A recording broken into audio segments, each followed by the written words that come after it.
वो छोटा भाई बड़ा भाई ना, छोटा बोलता है कि पुलिस को 15 मिनट हटा दो, तो हम दिखाएंगे बोले कि क्या कर सकते हैं। 15 सेकेंड अगर पुलिस को हटाया तो छोटे को बड़े को ये पता नहीं लगा कहां से आया और कहां को गया। ओवैसी परिवार का गढ़ कहे जाने वाले हैदराबाद में बीजेपी का ऐसा चैलेंज। महाराष्ट्र की नवनीत राणा हैदराबाद गई थी बीजेपी उम्मीदवार माधवी लता के प्रचार के लिए, लेकिन यहाँ ओवैसी से आर या पार की लड़ाई पर उतर आई। तो आखिर क्या था नवनीत राणा के इस बयान का मकसद? 13 मई की वोटिंग से पहले ऐसे बयानों से कैसी आग लगाना चाहती है बीजेपी? इस सवाल का जवाब हैदराबाद सीट के चुनावी आंकड़े ही बता देंगे। उससे पहले सुनिए नवनीत राणा के बयान पर ओवैसी ने कैसे रिएक्ट किया।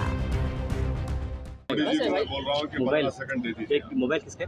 बिल्कुल 15 सेकंड दे दीजिए। आप क्या करेंगे? अखलाक का हाल करेंगे, जैसा मुख्तार को किया वही करेंगे, या पीलू मोबाइल आ रहा है या फिर अपना रकबार। बिल्कुल आप दे दीजिए, मोदी जी के पास इख्तियार है, दे दीजिए 15 सेकंड। 15 सेकंड ने बोल के 1 घंटा ले लीजिए ना। हम भी देखना चाह रहे हैं कि आप में कितनी इंसानियत अभी बाकी है या नहीं। करिए।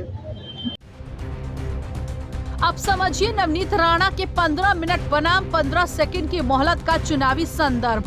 दरअसल नवनीत राणा ने ये बयान 2013 की उस हेट स्पीच के बाद दिया जिसमें AIMIM प्रमुख के भाई अकबरुद्दीन ओवैसी ने कहा था, अगर पुलिस को 15 मिनट के लिए हटा लिया जाए तो हम 25 करोड़ 100 करोड़ हिंदुओं को खत्म कर देंगे। 11 साल पुराने इस बयान का जिक्र अगर बीजेपी कर रही है तो सीधा सा मकसद है वोटों का ध्रुवीकरण।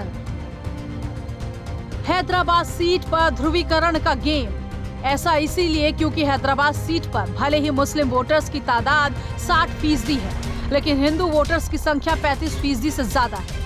हैदराबाद की 7 विधानसभा सीटों में से एक पर बीजेपी का कब्जा है। यहाँ चुनावी मुकाबला त्रिकोणीय होने की वजह से बीजेपी को लगता है कि ध्रुवीकरण के दांव से हैदराबाद की बाजी पलट सकती है। हिंदू मुस्लिम वोटर्स के बीच ध्रुवीकरण का गेम बीजेपी को इसलिए भी कारगर लगता है क्योंकि जिस तरह से वो ओवैसी पर हमलावर है, वैसे ही कांग्रेस भी ओवैसी की विश्वसनीयता पर लगातार सवाल खड़े कर रही है। मैं बार बार आपको यही कह रही हूँ, असदुद्दीन ओवैसी जी सीधा सीधा भाजपा के साथ काम कर रहे हैं। जहाँ जहाँ भाजपा को जरूरत है कि वो किसी को खड़ा कर दें, बाकी पार्टियों को पीछे रखने के लिए वो कर रहे हैं। ये बात बहुत स्पष्ट हो गई है। तेलंगाना के चुनाव में ये बात बहुत स्पष्ट हो गई है। कांग्रेस और ओवैसी की पार्टी की इसी लड़ाई में बीजेपी को अपना फायदा दिख रहा है।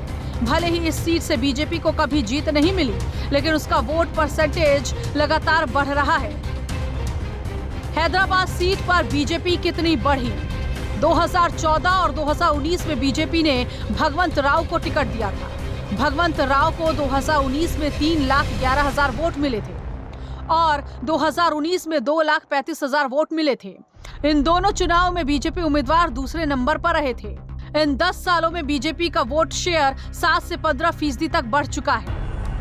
इसी वोट परसेंटेज को बढ़ाने के लिए बीजेपी के कद्दावर नेता हैदराबाद के लोकल चुनावों तक में प्रचार करने चले जाते हैं। बीजेपी की रणनीति हैदराबाद में टिपिकल हिंदू मुसलमान वाली होती है। इसी साल रामनवमी के जुलूस में जब माधवी लता गईं, तो उन्होंने सांकेतिक अंदाज में मस्जिद की तरफ तीर से निशाना साधा था। माधवी लता पर इस मामले में FIR भी दर्ज हुई है। उसके बाद से वो ऐसे भाषणों से बच रही हैं, लेकिन पार्टी ने नवनीत राणा को प्रचार में उतार दिया ताकि भड़काऊ बयानों से हैदराबाद में पोलराइजेशन पॉलिटिक्स जारी रहे।